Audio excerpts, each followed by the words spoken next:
Israel and Lebanon have agreed to extend a ceasefire by an additional 45 days.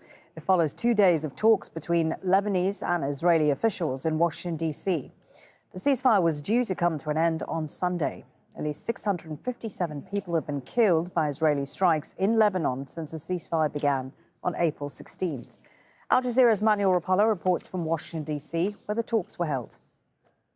The main diplomatic objective here was to prevent the situation along the Israeli-Lebanese border from spiraling back into an open, broader conflict. This is something that, despite the ceasefire that began in April, there have still been cross-border strikes. There have still been fatalities that have been taking place on an almost daily basis. So at least from a U.S. diplomatic point of view, there has been a sense of urgency to de-escalate, a sense of urgency to bring that situation under control. There's an important note to highlight here, which is the fact that Hezbollah has not been a part of these talks. The group, in fact, has rejected outright any sort of framework that could result from these negotiations. So there's still questions over how any sort of agreement that could result from these talks would be enforced. Now, beyond that, there is a mood of optimism. There is a sense from diplomats that a lot was attained. And again, from the perspective of U.S. diplomats, the point of this was to create a space for good faith negotiations, and there will be more space for those dialogues to continue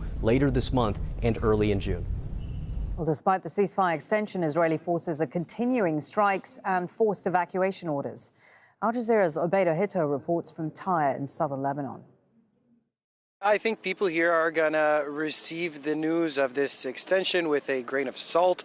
As we speak, there is a Israeli drone above the city of Tyre that's following about an hour and a half or 2 hours ago. Israel issuing evacuation orders for 2 buildings here inside this city, asking people to leave at least 300 meters away from those specific buildings. And what's resulted is what you're seeing here are these cars lined up very close to the coastline here, but they're not on vacation. These people are here because they've left their neighborhoods after Israel warned that they were going to be striking these specific buildings. They were released on maps and some instructions in Arabic. And following that, we've seen at least 2 strikes here in the city of Tyre just moments before coming to air with you. I think people here are very frustrated that even though this statement released by the U.S. State Department says that there's going to be an extension of the cessation of hostilities for 45 days,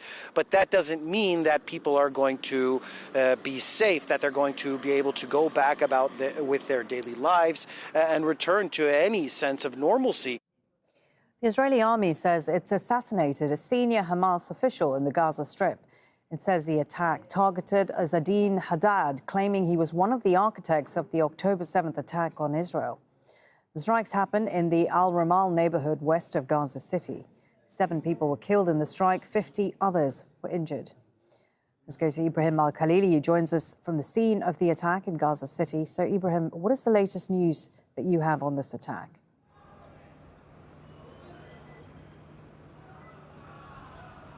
Yes, Marine, what was meant to be a ceasefire continues to be undermined by deadly Israeli attacks. This evening, the Israeli fighter jets targeted a residential building in Al-Ramal neighborhood west of Gaza City. And what Israel claims was a targeted assassination of a senior Hamas figure.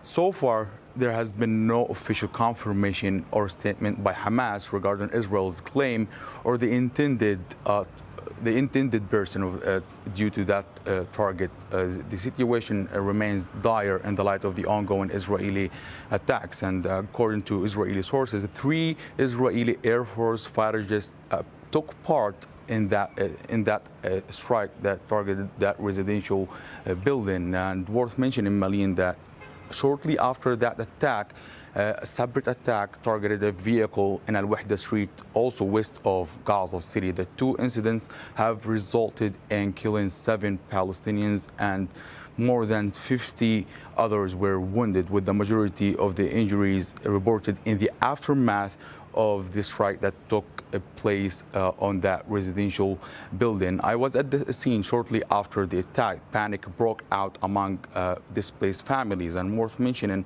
Malin, is that west of Gaza City is very densely populated with hundreds of thousands of Palestinians who have been forced to flee after multiple Israeli operations, which forced them out from the eastern parts of the Gaza Strip. So they sought refuge in the west of Gaza City. And you can imagine the panic which broke out after that deadly Israeli attack. And according to the government media office, Israel continues to violate the ceasefire with over more than 2,400 ceasefire violations took place here in the Gaza Strip, whether by shooting, airstrikes, or demolitions carried out by the Israeli military here in the besieged Gaza Strip. The situation is catastrophic. We are in like the 6 months of the ceasefire, but these Israeli attacks continue to target different sites and locations